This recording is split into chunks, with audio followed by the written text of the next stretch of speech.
एक बार फिर से इजराइल के ऊपर खतरनाक हमले हुए हैं। कई सारे रॉकेट इजराइल के ऊपर आकर दंदनाते हुए गिरे हैं।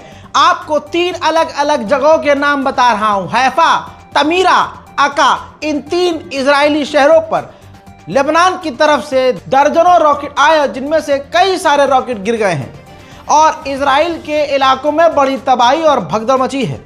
यहूदियों के अब इलाके खाली और सुनसान नजर आ रहे हैं। लोग दूसरी तरफ जा चुके हैं, नॉर्थन इजराइल छोड़कर सेंट्रल इजराइल की तरफ भाग चुके हैं और यहूदियों के घर खाली पड़े हुए हैं, क्योंकि अब इजराइल के अंदर लगातार रॉकेट और मिसाइलें गिर रही हैं। अब दिन और रात में भी लेबनान की तरफ से रॉकेट इजराइल पर आ रहा है। इजराइल पूरी तरह से अब सेफ नहीं है और वहां की जनता इस बात को जान चुकी है।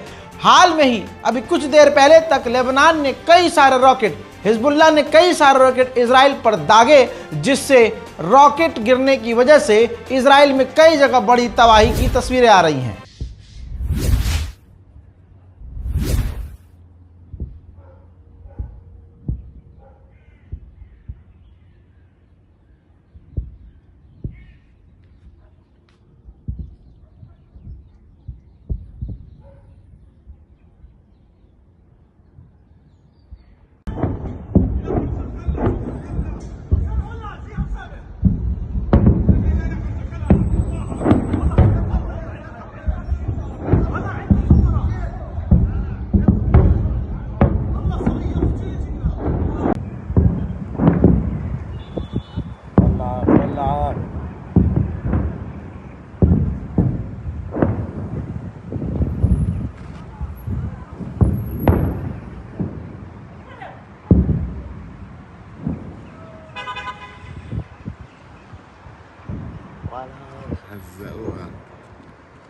उधर लेबनान के प्राइम मिनिस्टर ने मांग की है कि यूएन काउंसिल इसी वक्त इमरजेंसी मीटिंग बुलाए और तुरंत सीज फायर करवाए। उधर मेरे दोस्तों, लेबनान के अंदर भी इजराइल को नुकसान उठाने पड़ रहे हैं। हालांकि लेबनान को बहुत तगड़ा नुकसान इजराइल ने दिया है, लेकिन हिजबुल्लाह कड़ी टक्कर पर है और हिजबुल्लाह ने इजराइल के सैनिकों को फिर से घायल किया है, जिसे हेलीकॉप्टर के जरिए घायल सैनिकों को उठाकर इजराइल इलाज के लिए लेकर जा रहा है। देखिए,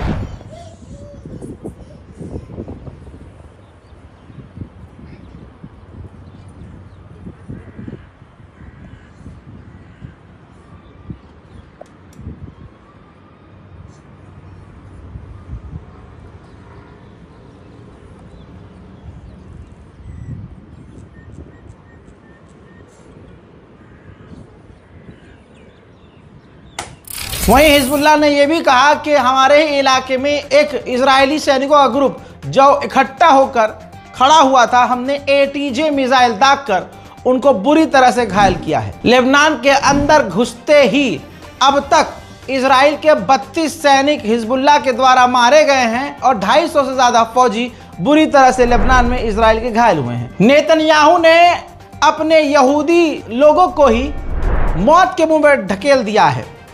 इजराइल की जनता पूरी तरह से परेशान है। उनको पता है कि इजराइल के प्रधानमंत्री ने हमारी ज़िंदगी ख़राब कर दी, इजराइल अब सेफ नहीं है।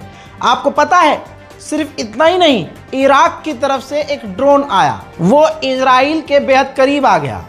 इजराइल ने उस छोटे से ड्रोन को मार कर गिराने के लिए अपने बड़े बड़े फाइटर जेट उड़ाए और उसी वक्त आयरन डोम का भी इस्तेमाल किया। यानी अंधा पैसा बर्बाद करके इराक के छोटे मोटे ड्रोन तक को मारकर गिराने में इजराइल पूरी ताकत लगा रहा है। देखिए,